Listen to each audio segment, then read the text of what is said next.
कथा क्षितिज में आपका स्वागत है। आज हम आपको ले चलेंगे महाभारत की उस अद्भुत यात्रा पर जहां भाग्य, कर्म और दैवी हस्तक्षेप का ऐसा संगम है जो हमें जीवन के गहरे रहस्यों से रूबरू कराता है। हम बात करेंगे पांडवों के उन कर्म ऋणों की जिन्हें चुकाने में ईश्वर स्वयं उनके साथ खड़े थे। कल्पना कीजिए, हस्तिनापुर का वैभव, कौरवों का द्वेष और पांडवों का वनवास। ये केवल भाइयों के बीच का संघर्ष नहीं था, बल्कि यह उनके पूर्व जन्मों के कर्मों का फल भी था जिसे उन्हें इस जन्म में भोगना पड़ रहा था। पांडवों का जीवन, विशेषकर उनके कर्मों का हिसाब, बड़ा जटिल था। उनके जन्म से लेकर उनके हर दुख, हर परीक्षा के पीछे एक गहरा कर्मिक सूत्र छिपा था। सोचिए, द्रौपदी का स्वयंवर। पांचाल राजकुमारी, जो स्वयं लक्ष्मी का अवतार थीं, उन्हें 5 पतियों के साथ विवाह करना पड़ा। यह कोई साधारण घटना नहीं थी। यह उनके पूर्व जन्म के एक ऐसे कर्म का परिणाम था जहां उन्होंने एक बार शिव जी से वर मांगा था कि उन्हें 5 पति मिलें। इस जन्म में उस वरदान ने उन्हें पांचाली का रूप दिया और पांचाल नरेश की पुत्री के तौर पर उन्होंने इस कर्म को पूरा किया। लेकिन यहीं पर तो असली खेल शुरू होता है।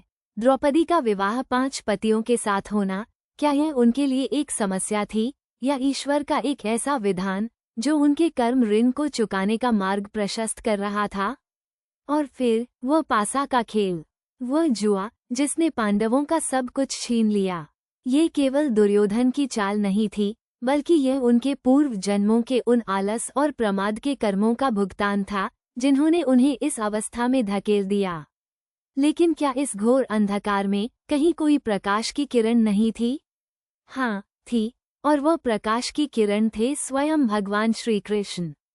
श्री कृष्ण केवल पांडवों के सखा या सारथी नहीं थे, वे उनके मार्गदर्शक, उनके रक्षक और उनके कर्मों के विधान को समझने वाले थे। जब पांडवों को वनवास मिला, जब उन्हें अपमानित होना पड़ा, जब उन्हें हर कदम पर परखा गया, तब भी कृष्ण की कृपा उन पर बनी रही।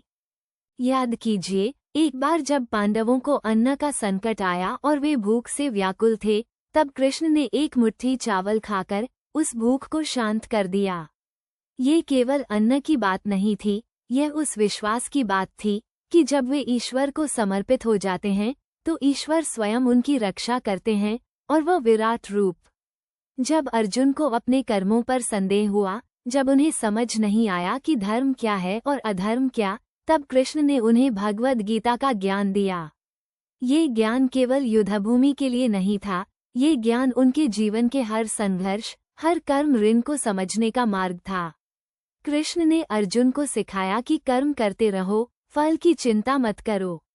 यही है ईश्वर की शरण में जाने का सबसे सरल उपाय। द्रौपदी के चीर हरण का प्रसंग तो सबसे बड़ा उदाहरण है।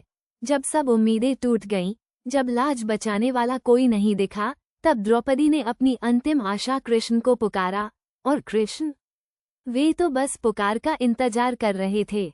उन्होंने अपनी दिव्य शक्ति से द्रौपदी की लाज बचाई। यह उनकी व्यक्तिगत रक्षा नहीं थी, यह उस धर्म की रक्षा थी जिसे पांडव अपना रहे थे। यह उन कर्मों के विधान को संभालने का उनका तरीका था जहां धर्म की जीत सुनिश्चित थी।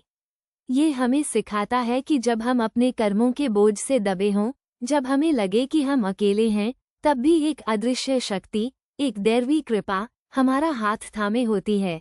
पांडवों ने अपने कर्मों का फल तो भोगा, लेकिन हर बार कृष्ण के हस्तक्षेप ने उनके पतन को रोका और उन्हें सही मार्ग पर अग्रसर किया। तो दोस्तों, ये है कहानी पांडवों के कर्म ऋणों की और उस दैवी हस्तक्षेप की जिसने उन्हें न केवल बचाया बल्कि उन्हें जीवन का सबसे बड़ा सत्य सिखाया। अगली बार जब आप किसी मुश्किल में हो, तो याद रखिएगा, आपकी पुकार अनसुनी नहीं जाती। कथा क्षितिज से जुड़ने के लिए धन्यवाद।